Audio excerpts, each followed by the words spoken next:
마가복음 4장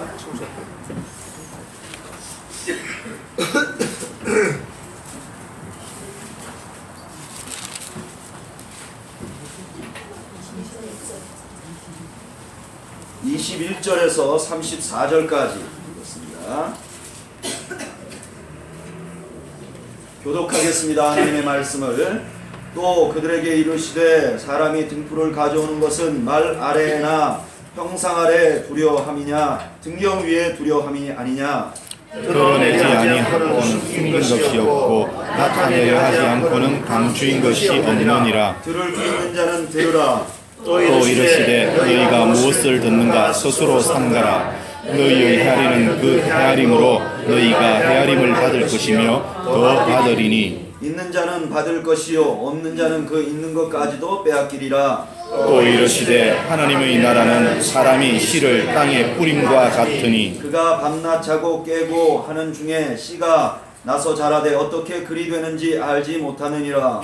땅이 스스로 열매를 맺되 처음에는 싹이요 다음에는 이삭이요 그 다음에는 이삭의 충실한 곡식이라. 열매가 익으면 곧 낫을 대나니 이는 추수 때가 이르렀음이라. 또 이르시되 우리가 하나님의 나라를 어떻게 비교하며 또 무슨 비유로 나타낼까. 겨자씨 한 알과 같으니 땅에 심길 때에는 땅 위의 모든 씨보다 작은 것이로되 심긴 후에는 자라서 모든 풀보다 커지며 큰 가지를 내나니 공중의 새들이 그 그늘에 깃들일 만큼 되느니라. 예수께서 이러한 많은 비유로 그들이 알아들을 수 있는 대로 말씀을 가르치시되 비유가 아니면 말씀하지 아니하시고 다만 혼자 계실 때에 그 제자들에게 모든 것을 해석하시더라. 아멘.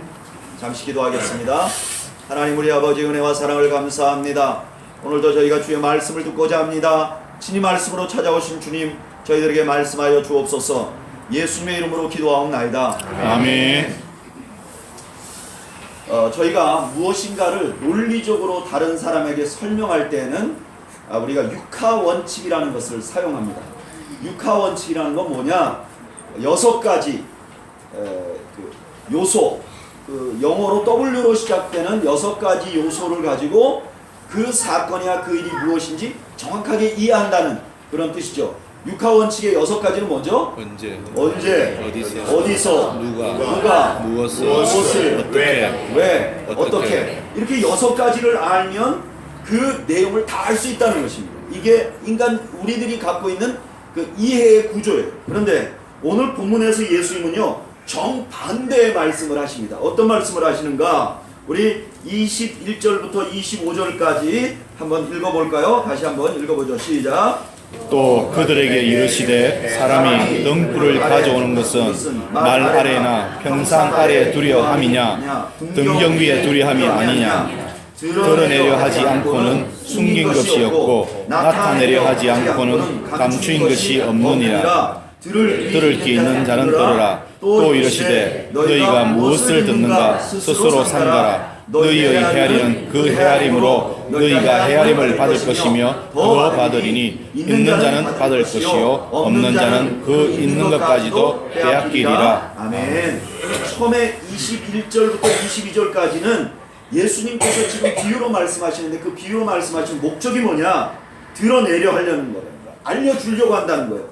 예수님이 비유로 많이 가르쳤는데 비유로 가르친 게 이게 숨겨놓으려고 하는 게 아니라 알려주려고 하는 것이다. 이렇게 말씀하십니다. 그리고 그 못 알아듣는 건 누구 책임이죠? 네, 오늘 성경에 나와 있습니다. 23절 한번 읽어볼까요? 시작. 들을 귀 있는 자는 들으라. 못 알아듣는 건 누구 책임이라는 거예요? 우리 책임이다. 제가 설교를 하면 설교를 은혜롭게 못 듣는 건 누구 책임이라고요? 네, 여러분들 책임입니다. 듣는 게 문제라는 거예요. 그러면서 26절부터 하나님 나라를 설명해 나아갑니다. 26절에 하나님 나라에 대해서 비유로 설명하는데 그 하나님 나라가 어떠냐 하면서 26절 읽어보죠. 시작. 또 이르시되 하나님의 나라는 사람이 씨를 땅에 뿌림과 같으니. 잘 보세요. 하나님의 나라는 어떠냐? 사람이 아니고 씨도 아니고 씨를 뿌리는 그 장면과 같다는 거예요. 하나님의 나라를 이해하려면 씨를 뿌리는 것과 같다는 거예요. 그러면 그 씨를 뿌리는 그 하나님의 나라의 가장 중요한 특징 중에 하나는 무엇인가? 저를 따라 하시죠. 하나님의 나라의 특징은 하나님 나라의 특징은 모른다는 데 있습니다. 모른다에 있습니다. 예수님의 첫 번째 비유에서 하나님의 나라에 어떤 특징이 있는가? 그 첫 번째 특징이 뭐냐면 모르는 거예요. 뭘 모르는가? 27절 한번 읽어볼까요? 시작. 그가 밤낮 자고 깨고 하는 중에 씨가 나서 자라되 어떻게 그리 되는지를 알지 못하느니라. 뭘 모른다는 거죠? 자라는 것은 어떻게 자라는가를 모른다. 어떻게를 모른다는 거예요. 예수님께서 이렇게 말씀하시는 거죠. 씨를 뿌리는 사람들 봐라. 씨를 뿌리는 농부들이 그 씨가 어떻게 어떤 방법으로 자라는지 모른다는 거예요. 요즘에는 아는 농부들이 있을 수 있지만 이 예수님이 비유로 할 때는 대부분의 사람들이 씨가 어떻게 자라는지 과학적으로 이해를 못했다는 거예요. 여러분, 이게 하나님의 나라의 중요한 특징이라는 거예요. 하나님의 나라의 성장은 우리가 말로 설명할 수가 없어요. 우리가 하나님의 나라의 성장은 연구로 인해서 알 수가 없어요. 이 초대교회가 어떻게 이렇게 성장을 했는지 알 수가 없어요. 또 한국교회가 어떻게 이렇게 부흥을 했는지 알 수가 없어요. 한국교회 부흥의 원리를 연구하는 사람들이 이렇게 말합니다. 한국교회가 이렇게 기독교가 들어와서 부흥한 건 두 가지 이유 때문이다. 하나는 복음이 들어왔을 때 한국이라는 나라가 굉장히 어두웠다는 거예요. 그래서 우리 민족이 갈 곳을 몰랐다는 거예요. 그래서 우리나라에 많은 복음이 들어왔을 때 많은 젊은 사람들이 복음으로 나갔다는 거예요. 근데 여러분, 이와 똑같은 조건을 가진 나라가 또 한 나라가 있어요. 인도입니다. 인도에 복음이 들어올 때 인도가 굉장히 어두웠어요. 그런데 인도에는 교회가 그렇게 많지 않습니다.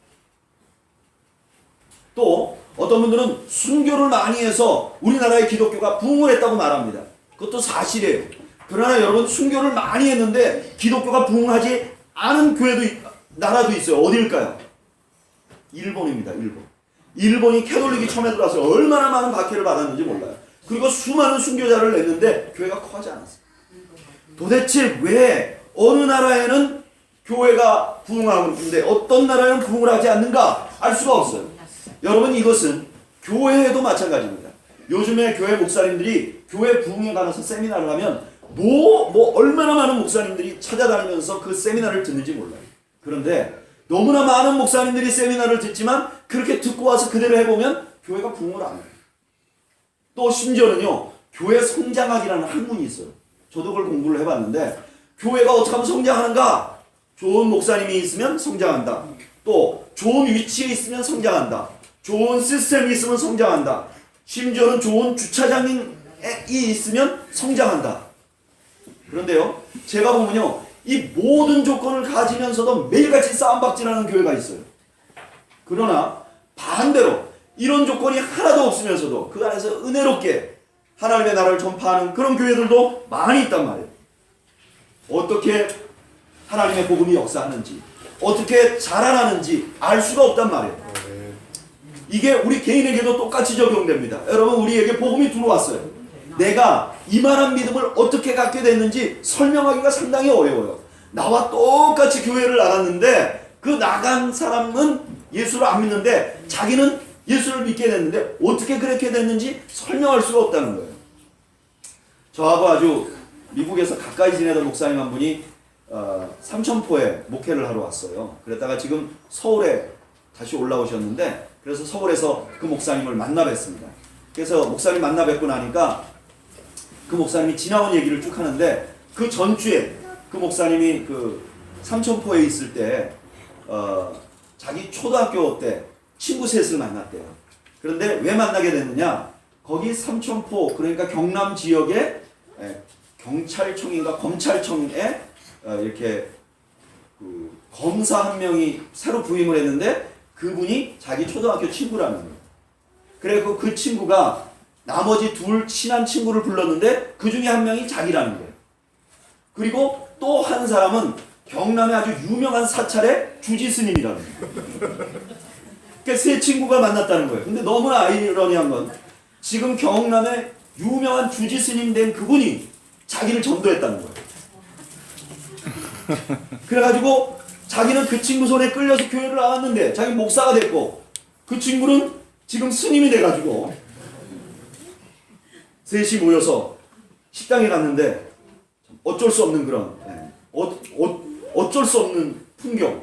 그 목사님은 이렇게 신부님들 같이 이렇게 이런 목 칼라 있는 그런 옷을 입고 주로 다니시고, 스님은 승복을 하고 오시고, 검사님은 양복을 입고 이렇게 셋이 모여서 식사를 했다고. 여러분, 우리에게 어떻게 복음이 들어왔는지, 우리가 어떻게 잘하게 되는지 참 이해할 수가 없어요. 몰라요. 그게 모른다는 데 있다는 거예요. 또 뭘 모르느냐? 28절 말씀 한번 읽어볼까요?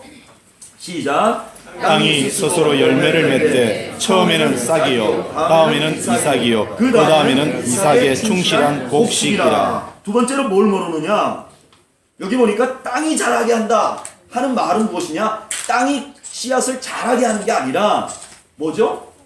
누가 자라게 하는지 모른다는 거예요. 두 번째로 뭘 모르느냐? 누가 하는지 모른다는 거예요. 여러분, 복음이 들어가서 막 움직이는 거, 이거 누가 그렇게 되도록 만드는지 모른다는 거예요. 그 대표적인 성경이 바로 사도행전이에요. 사도행전 성경에 보면요, 두 사람의 인물이 전반부 후반부에 나와서 활동을 합니다. 전반부에는 누가 나와 있죠? 베드로. 후반부에는 누가 나오죠? 바울.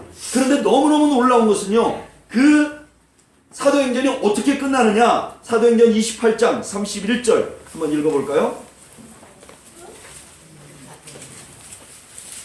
사도행전 28장 31절.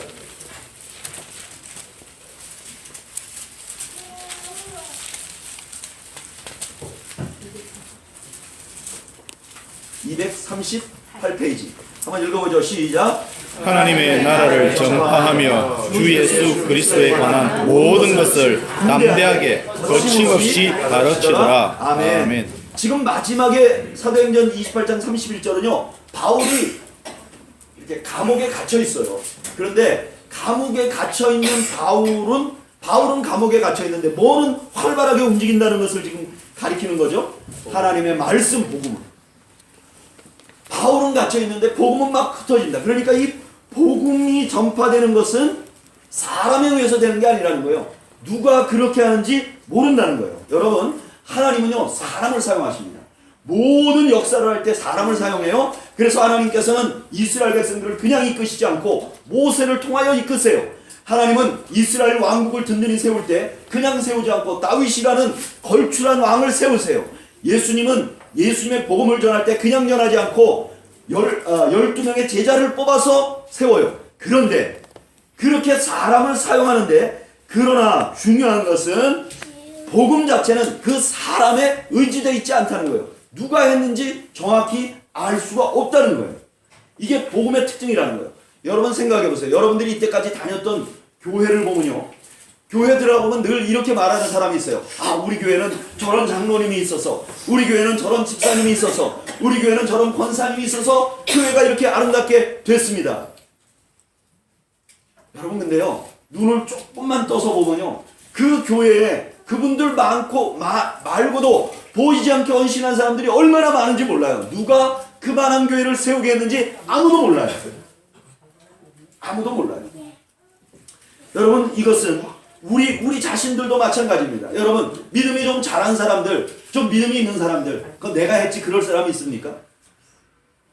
내가 그래도 열심히 새벽 예배 나갔지, 내가 또 뭐 했지, 그럴 사람 없다는 거예요. 내 마음 나도 몰라요. 내가 괜히 그때 어떻게 하고 싶은 거죠? 나오고 싶은 거죠. 괜히 교회에 가고 싶었던 거죠. 내 마음 우리도 모르는 거. 어떤 때는 막 가고 싶었는데도 안 됐잖아요. 그런데 이상하게 어느 순간에 교회에 대해서 마음이 열리잖아요. 누가 하는지 아무도 모르는 거예요. 나 자신조차도 복음이 어떻게 해서 나에게 역사하는지 모른다는 거예요. 세 번째로 또 뭘 모르냐? 29절 말씀 한번 읽어볼까요? 시작. 열매가 익으면 곧 낫을 내나니 이는 추수 때가 이르렀음이라. 뭘 모르는 거죠? 추수 때. 때를 모르는 거예요. 때를. 언제 그 복음이 열매가 될지 모르는 거예요. 이 때라는 거는 처음부터 하나님의 영역입니다. 우리의 영역이 아니에요.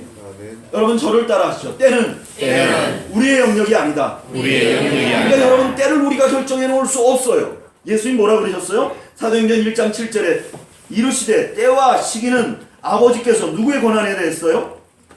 누구의 권한에 대했어요? 자기의 권한에 두었어요. 그래서 우리가 알 바가 아니에요. 추수는 언제 될지 몰라요.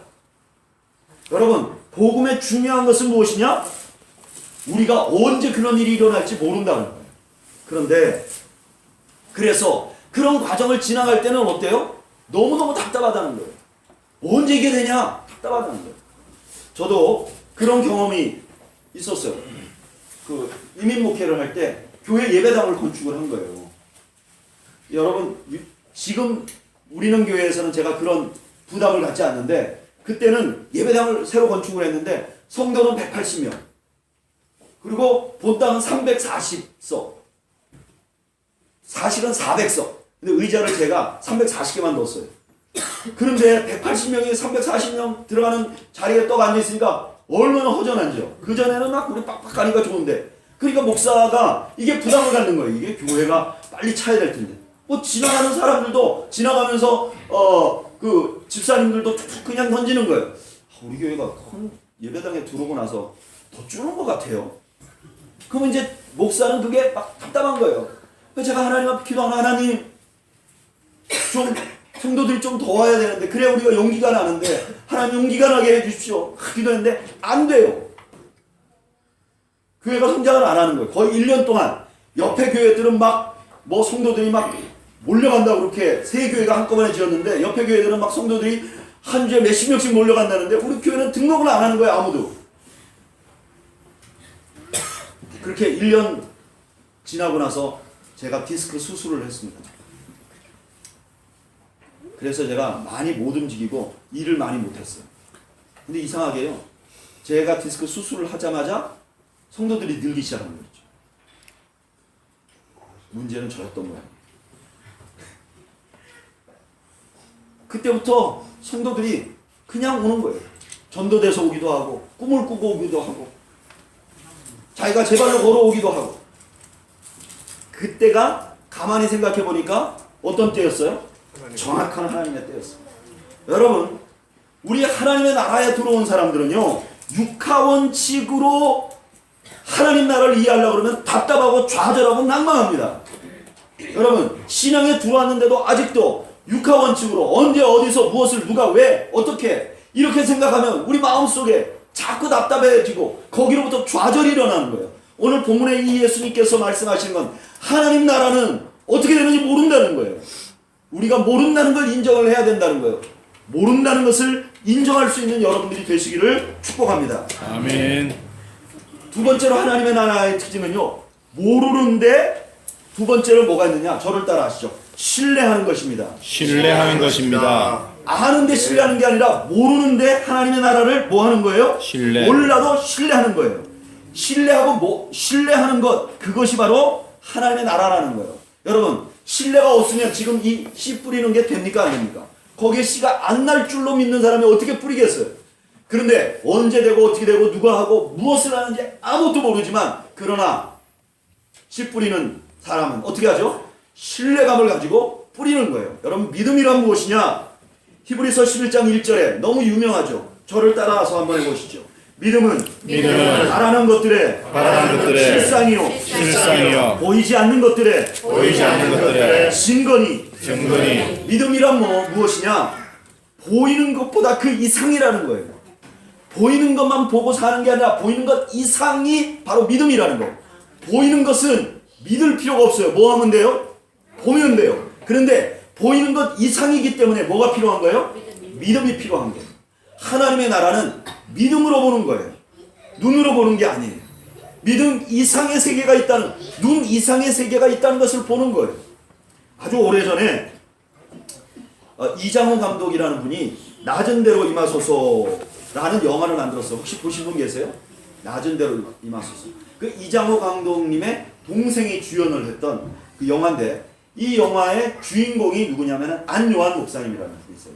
이 안요한 목사님이라는 분은 37살인가 37살에 눈이 서서히 실명이 되고 37살에 완전히 안 보이게 됩니다. 이분이 원래 고등학교에서 불어를 가르치는 선생님이었는데, 그때만 해도, 그 옛날만 해도 시각장애인들이 선생님을 할 수가 없었어요.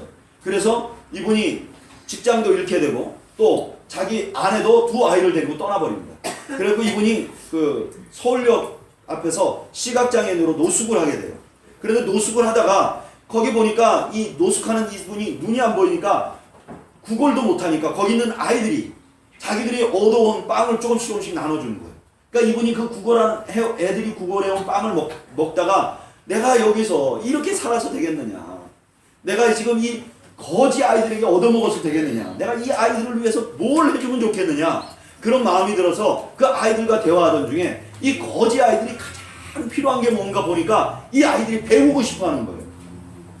이 거지 아이들이 먹는 건 어떻게 구해오는데 자기들 배우고 싶어 하는 거예요. 그래서 그 안요한 청년이 아이들을 데려다놓고 가르치기 시작했어요. 그래가지고 그 불어를 가르치고 한글을 가르치고 이러면서 아이들 교육을 하기 시작했어요. 그러다가 이분이 미국에 있는 선교단체를 알게 돼가지고 거기다 긴 편지를 쓰게 됩니다. 그래서 미국으로 유학을 가게 되고요. 그 다음에 가서 거기서 학위를 받고 한국으로 돌아와서요. 그냥 내가 이제 맹인이지만 내가 이제 이렇게 학위를 가졌으니까 나만 잘 살면 된다, 그런 게 아니고 사회복지센터를, 그게 옛날에 사회복지센터를 만들어서 주변에 있는 아이들을 돕고요. 또 자기가 시각장애니까 맹인 학교를 만들어가지고 학교도 운영하고, 그 다음에 이 학교 운영하고 또 시설을 운영하려면 돈이 필요하니까 이 돈을 위해서 이분이 늘 전도 간증을 하면서 모금을 해가지고 그런 단체를 운영하는 거예요. 근데 이분이 어느 날 자기가 막 간증을 하고 다니니까 그 간증을 들은 사람 중에 한 사람이 독일에 사는 사람인데, 이 독일에 사는 사람이 그 목사님을 오라고 하더래요. 그래서 검사 한번 해보자고. 근데 갔더니 독일에는 이미 기술이 많이 발달해갖고 이 시력을 보게 할 수 있는 수술을 할 수 있다고 하는 얘기를 들은 거예요. 그래가지고 이 목사님이 너무 좋아서 한번 생각해보세요. 37살의 시각장애인이 돼가지고 다 잊어버리고, 그래서 이제 완전히 거지가 됐다가 이제 눈을 볼 수 있다 그러니까 이게 너무 감사한 거죠. 극적인 거죠. 그래서 독일까지 갔답니다. 그리고 수술을 하려고 하는데 이분이 갑자기 가만히 생각하다가 그 수술을 해주겠다는 분들에게 이렇게 말했대요. 나 이제 수술 안 받겠다. 그러니까 이분들이 너무너무 놀랬잖아요. 아니면 시각장애인들이 금방 눈 보자고 하면 뭐라도 바칠 판국인데 어떻게 안 보겠다고 그렇게 얘기를 하냐고. 그랬더니 이 목사님이, 안요한 목사님이 그렇게 얘기를 했다는 거예요. 내가 지금 시각장애인이니까 내가 시각장애인들한테 복음을 전하면 저들이 예수를 믿는데, 내가 눈이 보여버리면 그 아이들에게 어떻게 내가 그 사람들에게 어떻게 복음을 전하겠느냐. 그리고 이분이 하는 놀라운 말씀 하나가 뭐냐면은 이렇게 말씀하셨다고 해요. 나는 맹인이 돼서 오히려 수지 맞았고, 내가 맹인으로 계속 살면 쭉 그 수지 맞은 인생을 살 수 있습니다. 그리고 유명한 말을 해요. 보고 안 보고는 이제 저에게 큰 의미가 없습니다. 저는 이분의 간증을 들으면서 이런 생각이 들어서 이런 게 믿음이구나. 이분은 지금 보는 것을 보고 있는 게 아니라 우리가 보지 못하는 세계를 보고 있는 거예요. 비록 육체의 눈은 잊어버렸는데 그 이상의 무언가를 보고 있는 거예요. 믿음은 무엇이냐? 우리 눈에 보는 것 이상을 보는 거예요. 여러분, 또한 믿음은 무엇이냐? 믿음은 우리의 이해를 넘어서는 것을 믿는 것입니다. 여러분, 아멘. 이해되는 것은 믿음이 아닙니다. 이해되는 건 이해하는 거예요. 이해가 안 되니까 뭐 하는 거예요? 믿는 거예요. 여러분, 머리로는 이해가 안 돼도 그것을 신뢰하는 것, 그게 바로 믿음이죠. 저는 우리는 교회 성도들이 이런 믿음을 소유하는 여러분들이 되시기를 바랍니다. 머리로는 좀 이해가 안 돼요. 왜 이런 일이 생겼는지 이해가 안 돼요. 그러나 하나님을 신뢰하는 것, 그것이 바로 믿음 아니겠습니까? 아멘. 그런데요, 이런 믿음을 가지면, 하나님을 신뢰하는 믿음을 가지면요, 그때부터 평안이 와요. 아멘. 교회를 계속 다니는데 보는 것만 믿고 내 마음에 이해되는 것만 믿으면요, 절대로 마음에 평안이 안 와요. 마음에 늘 불안하면서 신앙생활하는 거예요. 그러니까 교회 나가는 사람들이 뭐라고 생각하냐면, 이렇게 교회 나가갖고는 내가 무슨 도움이 되나 이렇게 생각한다는 거예요. 그러나 보이지 않고 이해되지 않는데 하나님을 신뢰하면 그때부터 뭐가 오느냐? 나도 모르는 사이에 내 마음속에 평안이 온다는 거예요. 그리고 그 평안은 가짜 평안이 아니라 그 평안 뒤에 하나님의 은혜와 하나님의 역사가 같이 오는 평안인 줄로 믿습니다. 아멘. 저는 그것을 체험해요. 저는 그것을 체험해요. 세상에 누가 다른 말을 해도 적어도 저 앞에서는 그거 부정할 수 없어요.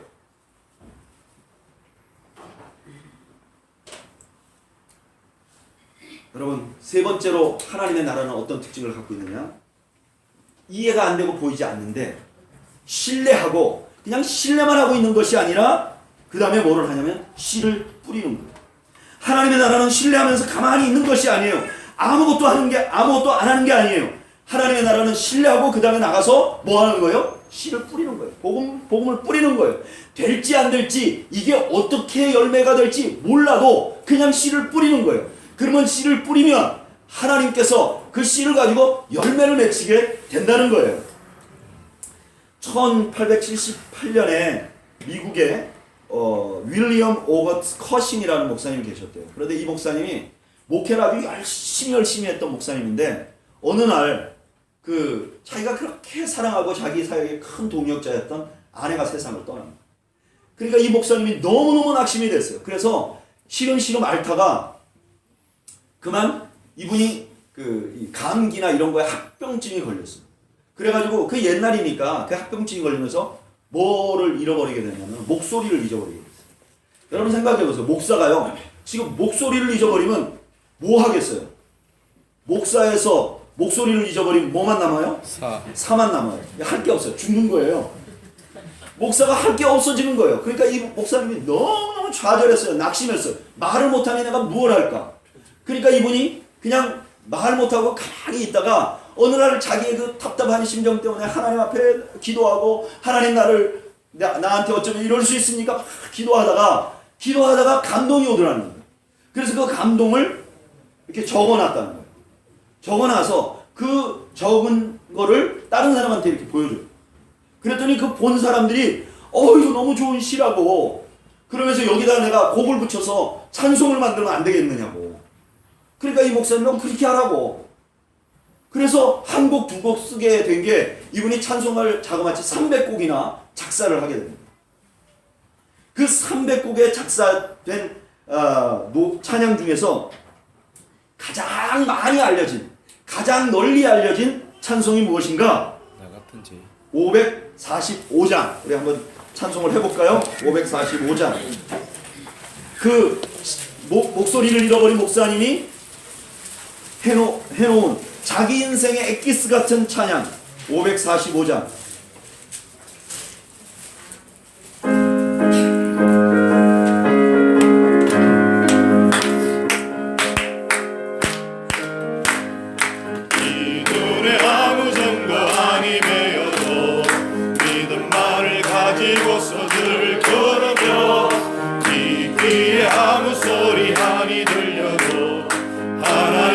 약속 위에 서리라. 걸어가세 믿음 위에 서서 나가세 헌신 버리고 걸어가세 믿음 위에 서서 눈과 귀에 아무 증거 없어도 이 눈이 보기에는 어떠하든지 이미 얻은 선거대로 늘 믿으며 이 맘에 의심 없이 살아갈 때에 우리 소원 주 안에서 이루리. 걸어가세 믿음 위에 서서 나가세 의심 버리고 걸어가세 믿음 위에 서서 눈과 귀에 아무 증거 없어도 주님의 거룩함을 두고 맹세하. 주 하나님 아버지는 참 기쁘다. 그 귀한 여는 약속 믿는 자에게 능치 못할 무슨 일이 있을까. 걸어가세 믿음 위에 서서 나가세 의심 버리고 걸어가세 믿음 위에 서서 눈과 귀에 아무 증거 없어도. 아멘. 아멘. 아멘. 여러분, 목소리를 잊어버린 이 목사님이 그냥 좌절한 것이 아니라 그 안에서 하나님 앞에서 그 글을 쓰기 시작하고 그 글들이 더 많은 사람들에게 더 널리 하나님의 복음을 전하게 하고 이 말씀으로 지어진 찬양을 가지고 많은 사람들이 살아나는 역사가 일어나는 것이죠. 여러분, 하나님의 나라를 믿는 사람은 어떤 사람이냐? 내가 완전히 좌절하고 이해가 되지 않는 상황 속에서도 어떻게 하는 거예요? 씨를 뿌리는 것입니다.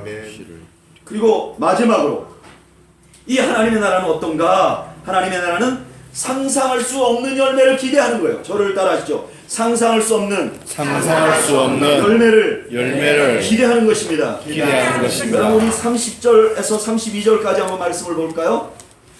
30절에서 32절 말씀까지 한번 읽어보죠. 시작.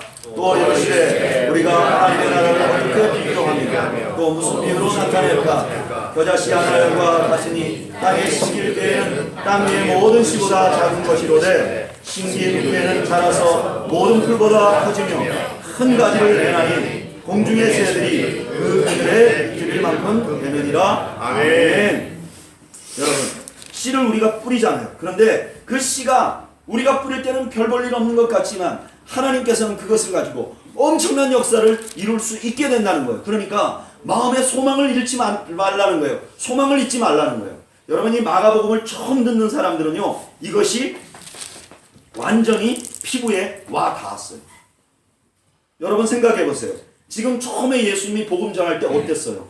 예수님이 복음 전할 때 그냥 갈릴리의 촌 사람들 몇 명이 따라다닐 뿐이었어요. 그런데 지금 AD 60년 예수님이 십자가에 달리시고 30년 후에 이미 복음은 소아시아 지역을 다 덮어버렸어요. 그러니까 그때 볼 때는 예수님이 움직이시는 것이 겨자씨 같았어요. 근데 이미 소아시아 지역의 상당히 많은 부분에 복음이 전해졌어요. 그러니까 이 말씀을 읽는 사람들이 어때요?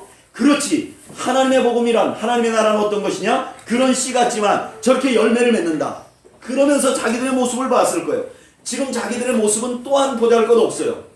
로마 한 구덩이에서 하나님의 말씀 붙들고 사는 거예요. 로마 전체에서 볼 때 자기들 아주 보잘것 없어요. 그러나 예수님의 그 작은 운동이 지금 소아시아를 덮었듯이 지금 로마에서 이렇게 복음 때문에 살아가는 우리들에게도 하나님께서 이 복음이 역사해서 결국 로마를 덮어버리고 로마 사람들이 우리에게 깃들게 될 것이라는 소망을 가지라는 말씀이 이 안에 담겨 있는 거예요. 아멘. 여러분, 우리가 복음을 전할 때는요, 이 복음이 아무것도 아닌 것 같아요. 아무것도 아닌 것 같아요. 그러나 이 복음은 자체적으로 능력이 있어서 이 복음이 가는 곳마다 사람을 살리고 복음이 가는 곳마다 큰 역사를 이루고 복음이 가는 곳마다 세상을 변화시키는 역사가 있는 거예요. 아주 오래전에 전라남도 신안군 신안면 중도리에 한 여자가 17살에 시집을 갑니다. 시집을 갔는데 시집을 가고 첫날 밤만 치르고 이 남편이 원래부터 이 남편이 사랑하던 여자가 있었어요. 그래서 그 시집 온 날 첫날 밤에 그 여자를 놓고 이 남자가 도망을 가버렸어요. 그러면 시집 온 첫날을 지낸 이 여자가 어떻게 살아가야 됩니까? 근데 이분이요, 20년 동안이나 시부모님을 홀로 봉양을 합니다. 남편 도망가 버리고, 그것도 남편이 그 바로 옆 섬에 가서 살림을 차렸어요. 다른 여자랑 소문이 다 들려요. 근데 이 여자분이 열심히 그 시부모님들을 봉양합니다. 손재주가 너무 좋아가지고 조그만 재봉틀을 하나 구해가지고 옷을 만들기 시작했는데 이게 잘 팔려가지고 집을 한 2채나 사고 땅도 사고 막 그래서 부를 이룹니다. 10년 정도에. 그런데 그 남편이 또 와가지고 그 모든 집을 팔아가지고 또 홀랑가서 그 여자하고 다 써버립니다. 이 억울하고 원통한 마음에 이분이 매일같이 천지신령께 빕니다. 그런데 아무런 변화가 일어나지 않습니다. 20년 동안 시부모를 모셨는데 20년 후에 시아버님, 시어머님이 다 세상을 떠나게 됩니다. 그 시댁에 빈집에 있으니까 그 오빠 한 분이 와서 이 여자분을 계속해서 설득을 합니다. 이제 목포로 나가서 살아라. 여기 섬에서 이렇게 네 인생을 망칠 필요가 없다. 그래서 이분이 자식 하나도 없이 재봉틀 하나 들고 목포로 가게 됩니다. 거기서 단칸방을 얻어가지고 그 다음에 재봉틀을 돌리면서 살기 시작합니다. 그런데 어느 날 그 동네에 왁자지껄한 소리가 납니다. 보니까 이성봉 목사님이라는 부흥 강사, 그때 전국을 휩쓸고 다녔는데 그 전도대가 목포에 온 겁니다. 그래가지고 막 집집마다 다니면서 복음을 전하는 거예요. 근데 이분이 복음을 딱 들었는데 이 복음이 완전히 이 여자분의 마음을 완전히 녹여버린 거예요. 복음이 뭐라 그래요? 하나님은 당신을 어떻게 한다고요? 사랑한다. 그러니까 이분이 완전히 그 복음에 매료돼 버립니다. 그리고 나서 이분이 그 신앙생활을 하기 시작합니다. 모든 배우는 걸 다 배우기 시작합니다. 그리고 나중에는 신학교도 가게 됩니다. 그리고 가서 공부를 합니다. 그리고 이분이 신학교를 졸업하자마자 자기가 그렇게 힘들었던 자기의 자기를 힘들게 했던 그 시댁 근처에 신안군 그 섬으로 중도로 다시 들어갑니다. 그 사람이 이제는 전도인이 돼갖고 들어간 겁니다. 들어가서 섬에 있는 사람들에게 복음을 전합니다. 섬 사람들은 나 저 여자가 이제 드디어 미쳤구나. 아무도 관여를 안 합니다. 그런데 이분이 애를 낳은 집에는 가서 애도 받아주고 또 홀로 살고 있는 여자들은 위로하고 그러면서 복음을 전합니다. 자그마치 10개 주변에 10개 섬을 다니면서 계속해서 막 돌아다니면서 24시간 쉬지 않고 복음을 전합니다. 그리고 하나하나 섬마다 교회가 세워지기 시작합니다. 그래서 그 주변에 있는 섬 주변에 있는 사람들이 한 명 한 명씩 예수를 믿게 됩니다.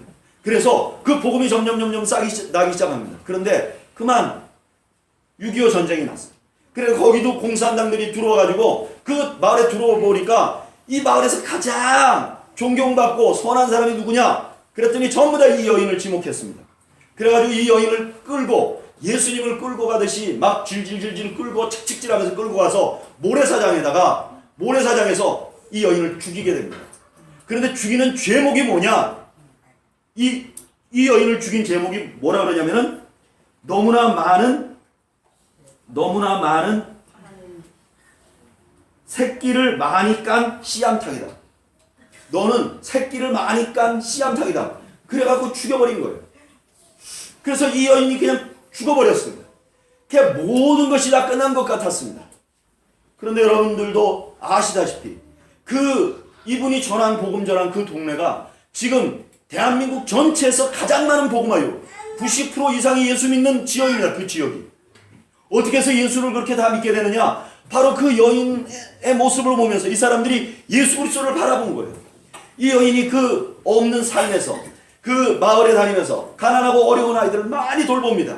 그 중에서 아주 특별하게 똑똑하고 또 신앙을 열심히 따르는 젊은이들이 있었어요. 그 젊은이들에게 이 여인이 열심히 사랑을 베풉니다. 그래서 그 사랑을 많이 베푼 친구 중에 하나가 졸업을 하고 신학교를 가게 됩니다. 그리고 신학교를 가서 목사님이 됐는데 이분이 이만식 목사님이라고 한국의 성결교회에서 제일 큰 교회를 동대문에 지은 목사님이십니다. 이 이만식 목사님은 자기의 이력을 쓸 때 뭐라고 쓰냐면은 나는 그 섬에 있던 그 여인의 사랑을 받은 제자입니다. 여러분 생각해 보세요. 이만식 목사님이 성결교회에서 제일 유명한데 그 목사님이 그 여인이 자기의 이름에 덕을 봐야 되는데 그게 아니고 나는 그분의 사랑을 받은 사람입니다 라는 걸 자랑스럽게 생각했습니다. 그리고 또 한 사람 거기서 똑같이 이분에게 복음을 받고 그 다음에 신앙생활을 시작했던 젊은 청년 하나가 있었는데 이 사람이 그 도전을 받고 나와서 한국의 CCC라는 단체를 만듭니다. 그분이 김중건 목사님이십니다. 이분이 한국의 CCC를 만들면서 어느 날 많은 사람들을 모아놓고 이분이 그 설교를 하는데 그 설교 만미에 이렇게 얘기를 합니다. 나는 그 나를 세워준 그 전도사님, 그 여인의 사랑과 그 은혜에 나는 갚을 수가 없습니다. 그래서 나는 지금부터 대한민국의 젊은이 10만 명을 중국에 보내겠습니다. 그리고 이분이 그때부터 10만 명 중국에 보내는 운동을 합니다. 그리고 CCC 학생들에게 북한을 향해서 복음을 전하기로 해가지고 그때 소위 말하면 우리 그 한영신 목사님 이런 분들이 대학 다닐 때 전체 CCC 멤버들에게 너 북한이 열리면 어디로 들어갈 것인가 다 사인 받았습니다. 한국의 젊은이들이 얼마나 많은 젊은이들이 그 김중건 목사님에 의해서 살아났는지 모릅니다. 그 김중건 목사님에게 딸이 셋이 있었습니다. 근데 중간 딸이 세상을 떠났어요. 두 딸이 있는데 큰 딸이 미국으로 유학 가서 공부를 열심히 했습니다. 그래서 교수가 됐고 그 남편도 거기서 만나서 같이 CCC 활동을 하면서 그 김중건 목사님을 이어받고 있습니다. 그 막내 딸이 다시 목사님하고 결혼을 했는데 그 목사님이 누구냐면은 컴패션의 서정인 목사님입니다. 이 서정인 목사님을 통해서 자같이 12만 명의 아이들이 지금 살아나고 있습니다. 여러분 생각해 보세요. 17살에 시집가서 첫날 밤에 소박을 맞고 혼자서 시부모님을 모셨던 이 여인. 세상에 이렇게 박복한 여인이 어디 있습니까? 이분이 다니면서 복음을 전했는데 그 복음의 씨앗이 엄청난 열매를 맺어서 지금 세상을 흔들흔들하게 만드는 역사를 일으키는 겁니다. 여러분, 복음이란 무엇인가? 복음이라는 것은 우리가 기대하는 것 이상의 역사를 만들어낼 수 있는 것이 바로 복음인 줄로 믿습니다. 아멘. 저는 우리는 교회에서 그 복음의 꿈을 꿉니다. 여러분, 우리는 교회가 지금은 부정교회 짓는데 바로 앞에 있습니다. 저기는 땅이 뭐 1000몇백 평이고 그 다음에 전체로 하면 10,000몇천 평이라고 말합니다. 그 층까지 다 말하면. 우리는 지금 말로는 60평이고 실제는 40평이 있습니다. 그러나 여러분, 우리 안에 진실한 복음이 있다면 저는 이 복음이 하나님의 나라를 이룰 수 있는 그런 역사를 이루게 될 줄로 믿습니다. 많은 사람들이 우리는 교회를 본받기 위해서 배우러 올 줄로 믿습니다. 많은 사람들이 이 복음이 전해져야 되고 이 사랑이 전해야 되고 저런 공동체가 되면 나도 교회 한번 다녀보겠다. 그런 교회가 되기를 소망합니다. 그것이 저의 꿈입니다. 여러분, 그리고 이 복음은요, 이 교회뿐만 아니라 여러분들 개인의 삶에도 그렇게 역사하실 줄로 믿습니다. 여러분들에게 떨어진 복음이 어떻게 역사했는지 모르지만 여러분들의 입술로 다시 복음을 전하기 시작하면 그 복음이 여러분들을 살릴 뿐만 아니라 또 다른 사람들에게 엄청난 영향력을 끼치는 은혜를 끼치게 될 줄로 저는 확신합니다. 아멘. 저는 지난 한 해 동안 이런 생각을 했습니다. 아, 이제 내가 이렇게 해서는 내가 정말 살아갈 수가 없겠구나. 너무나 힘들어서 하나님 앞에 그렇게 기도해서 하나님 저 좀 놔주면 안 됩니까? 하나님 앞으로 불러가 주시면 안 되겠습니까? 그런데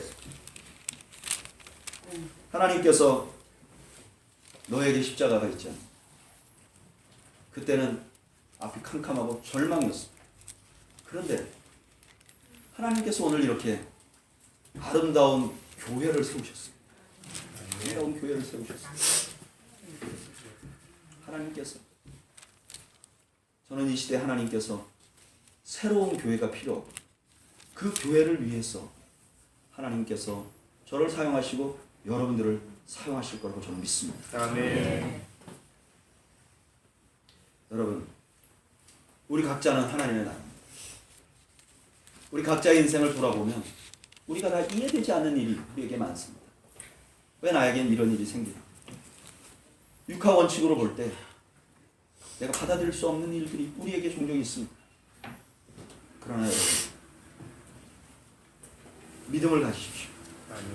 그리고 씨를 뿌리십시오. 그리고 하나님 나라의 영광스러움을 우리가 꿈꾸는 우리들이 되기를 소망합니다. 그러면 내 비록 정말 아무것도 없는 사람이지만, 정말 내 비록 부족하고 연약한 사람이지만 하나님께서 나를 통하여 하나님의 위대한 일을, 하나님의 놀라운 일을 이루실 거라는 아멘. 그런 꿈을 갖는 여러분들이 되시기를 주의 이름으로 축복합니다. 아멘. 우리 그런 마음을 가지고 우리 545장 다시 한번 우리 찬양 한번 할까요?